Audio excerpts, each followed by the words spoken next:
Olá, pessoal! Eu sou a doutora Flávia Tessarolo, endocrinologista e metabologista, e esse é mais um vídeo aqui do nosso canal.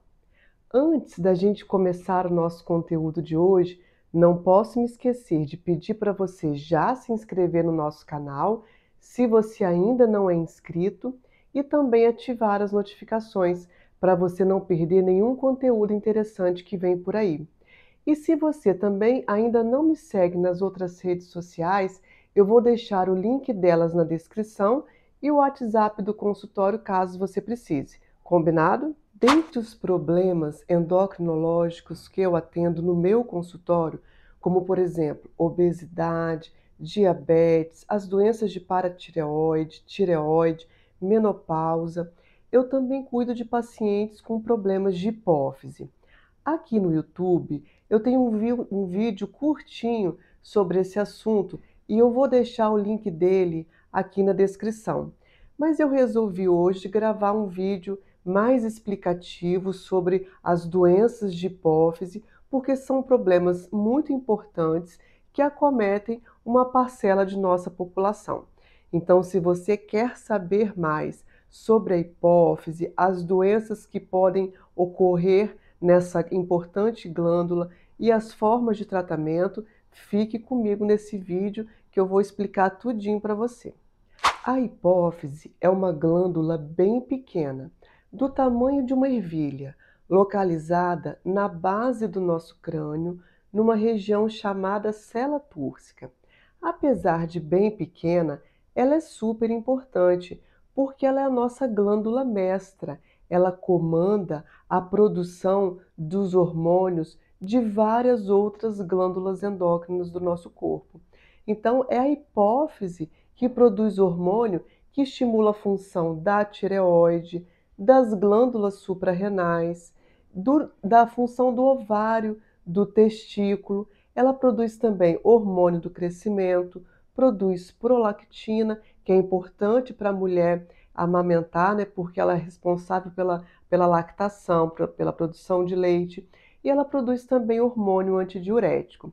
Você já não ouviu falar de TSH, que é o hormônio que estimula a tireoide? ACTH? Então, indiretamente, você ouviu falar da hipófise, porque esses são hormônios que são produzidos na hipófise. Então, apesar de ser super importante, ela é ainda uma glândula pouco conhecida entre as pessoas. Mas, doutora Flávia, se a hipófise é uma glândula tão importante, não é legal a gente ter uma doença nela, né? Gente, claro que não, como não é legal ter doença nenhuma. Mas diante de um problema na hipófise, não é para se desesperar. Então, o que pode acometer a hipófise em termos de patologia, de doença? A gente pode ter o que a gente chama de adenoma de hipófise, que são tumores benignos que comprometem a glândula. E eles são classificados de acordo com o tamanho, primeiramente, então, em microadenomas, que são os adenomas com menos de 1 centímetro, e os macroadenomas, que são os adenomas com mais de 1 centímetro de diâmetro. E eles são classificados também de acordo com a sua função. Esses adenomas podem ser não funcionantes, quando eles não produzem hormônio nenhum, ou eles podem ser funcionantes. Os adenomas funcionantes são aqueles que produzem um ou mais hormônios que a hipófise produz. Lembra que eu falei que a hipófise pode produzir hormônio de crescimento, ACTH, TSH, prolactina? Pois é, o adenoma funcionante, ele pode produzir qualquer um desses hormônios que eu falei para vocês e isso provocar síndromes de excesso de hormônios que a gente vai falar mais na frente aqui nesse vídeo. E além dessa questão do excesso de hormônio, dependendo do tamanho do adenoma, ele pode comprimir o tecido da hipófise normal e provocar deficiência de hormônio. E também ele pode comprimir estruturas próximas ali à célula túrcica, como o nervo óptico, o seio esfenoidal, outras estruturas cerebrais. Então, se o adenoma for muito grande, ele pode ter um impacto aí, por exemplo, na visão da pessoa. Quando o adenoma de hipófise funcionante produz ACTH, nós temos a chamada doença de Cushing. Mas o que essa doença de Cushing pode provocar no meu corpo, doutora Flávia?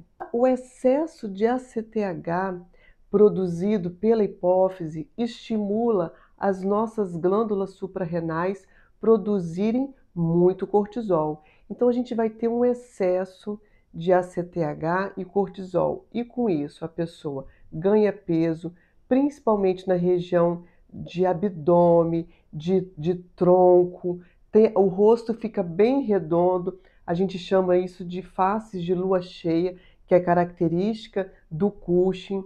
Nós temos a pele que fica mais fina, a pessoa tem mais tendência a ter equimose, estrias violáceas, grossas, principalmente na região de abdômen, o cabelo fica fino, o cabelo pode cair, tem fraqueza muscular, principalmente fraqueza de pernas, e o excesso de cortisol pode provocar aumento da pressão arterial, diabetes, aumento de triglicerídeo, acumular gordura no fígado, e a mulher pode ficar aí sem menstruar, que é o que a gente chama de amenorreia. Quando o adenoma funcionante produz o hormônio de crescimento, nós temos o gigantismo, quando isso ocorre na infância, e a acromegalia, quando ocorre na vida adulta. E qual é a principal diferença entre os dois? A gente tem que lembrar que as crianças estão em fase de crescimento, elas têm a cartilagem de crescimento ainda aberta. Então, o que é isso? É a região do osso que vai estar aí se proliferando para a criança ter o crescimento. Então, se esse osso tiver influência de um excesso de hormônio de crescimento, essa criança vai crescer muito, vai crescer em estatura, além do que deveria, e a gente chama de gigantismo. Nos adultos, a gente não cresce mais. Por que os adultos não crescem mais? Porque a cartilagem de crescimento já está fechada. Então, o que o excesso de hormônio de crescimento pode provocar no adulto? O crescimento das extremidades. Então, é aquele adulto que começa a ter os dedos ficam mais longos, a mão fica maior, os pés crescem, então o sapato fica apertado, tem que comprar sapato maior, tem crescimento da fronte, da testa, do maxilar, da língua, do nariz, e a pessoa muda de fisionomia. Mas isso ocorre muito lentamente ao longo dos anos. Muitas vezes, uma pessoa com acromegalia, ela passa aí anos sem diagnóstico. Eu já vi paciente aí com 20 anos com tumor de hipófise sem diagnóstico, e a gente olha as fotografias de agora e de 20 anos atrás, a gente vê como que a feição vai mudando ao longo dos anos. Essas mudanças são tão lentas que a pessoa nem percebe. Então, só vai perceber depois que já tem outras alterações decorrentes do excesso de hormônio de crescimento. Que alterações podem ser essas? A gente pode ter diabetes, o coração pode ficar maior, ter problema de coração, a gente pode ter hipertensão arterial, aparecimento de pólipos no intestino, e a pessoa tem um impacto muito ruim na qualidade de vida do indivíduo com a acromegalia não diagnosticado. Quando o adenoma de hipófise produz prolactina, nós temos o chamado prolactinoma. Na mulher, as principais manifestações clínicas de um prolactinoma são galactorreia, que é a saída de leite da mama, e a menorreia, que é a falta de menstruação. A gente pode ter também infertilidade, existe uma maior tendência ao humor mais deprimido nas mulheres com prolactinoma. E nos homens, quais são os principais sintomas de um prolactinoma? Também galactorreia e redução da libido, disfunção erétil e infertilidade. Então, diante de um homem com disfunção erétil, a gente precisa dosar prolactina. Então, não é só a testosterona que a gente tem que ver prolactina também, porque a gente pode estar diante de um prolactinoma. Existem doenças de hipófise que são ainda mais raras, como o diabetes insípido central, que é uma doença que acomete a neurohipófise, também chamada hipófise posterior, e nessa doença a gente tem aí a falta da produção do hormônio antidiurético.